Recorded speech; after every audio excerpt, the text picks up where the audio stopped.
보험회사에서는 그러한 부분들을 이용해서 보험금을 지급하지 않으려겠네요. 네, 그렇죠. 말트림 부종의 경우 보험회사 입장에서는 부지급이 매우 쉬운 경우라고 볼 수 있겠는데요. 안녕하세요. 사건사고TV 김지훈입니다. 이번 시간에는 김은 손해사 형사님과 함께 이 위에 생기는 말트림 부종, 보험금 분쟁에 대해서 말씀 나눠보겠습니다.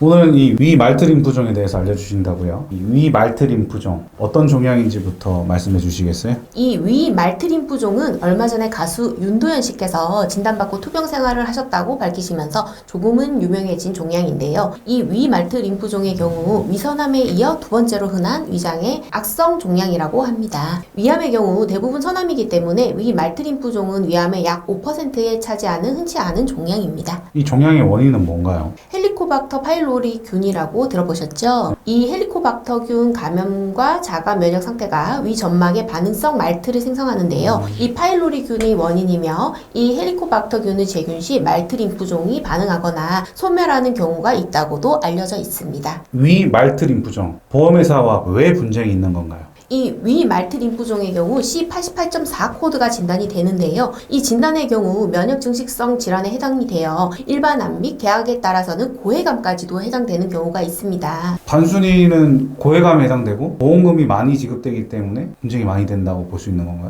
아닙니다. 위 말트림 부종의 경우 일단 확정 진단을 받기가 굉장히 어렵습니다. 확정 진단이 아니면 임상적 추정, 이런 의증이라는 건가요? 네, 맞습니다. 이 종양의 경우 의사는 의증 진단을 내리는 경우가 많고 또한 확정 진단을 받는다고 하더라도 헬리코박터균 제균 치료를 통해서 호전이 되는 경우도 있기 때문인데요. 보험회사에서는 그러한 부분들을 이용해서 보험금을 지급하지 않으려 하겠네요. 네, 그렇죠. 말트림 부종의 경우 보험회사 입장에서는 부지급이 매우 쉬운 경우라고 볼 수 있겠는데요. 이 종양은 암 수술이 요하지 않는 경우가 굉장히 많고 항암 과정이 없이 단순한 약물 처방으로도 호전이 될 수 있기 때문입니다. 따라서 다른 암에 비해 치료적인 면에서 어쩌면 수월한 편이다 보니 보험금 지급에 있어서는 보험회사 입장에서 매우 인색하다고 할 수 있겠습니다. 그럼 청구했을 때 보험회사에서는 또 의료자문을 통해서 보험금을 부지급하려고 하겠네요. 네, 맞습니다. 고객의 입장에서는 C88.4 진단을 받았으니 진단서와 조직검사 결과지만 내면 보험금을 지급하겠다는 기대가 있으신데요. 말트림 부종의 경우 수월하게 진행되지는 않습니다. 당연히 현장 심사나 의료자문에 대한 동의를 요청하고 이 의료자문 결과에 따라 보험금 부지급의 가능성이 많이 높아지는 경우가 많습니다. 그렇다면 이 위 말트림 부종 진단을 받으신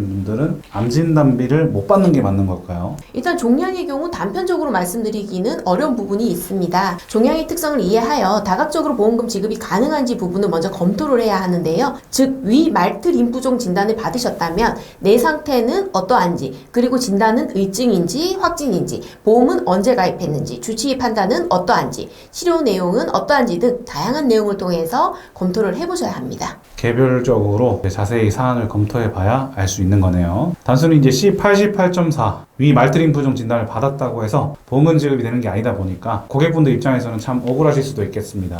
네, 맞습니다. 우선 보험금 청구 전에 손해사정사를 통한 서류 검토를 받으시는 것이 그나마 앞으로 진행될 보험회사와의 문제 해결에 가장 큰 도움이 되실 거라고 생각이 됩니다. 네, 이번 시간은 김은 손해사 형사님과 함께 위 말트림 부종, 이 C88.4 코드 이거에 대해서 알아보았습니다. 위 말트림 부종을 포함한 각종 암이나 종양에 대해서 보험금 상담이 필요하시다면 위 전화번호로 전화를 주십시오. 전문 손해사 형사가 상담을 도와드리겠습니다. 영상 시청해 주셔서 감사합니다.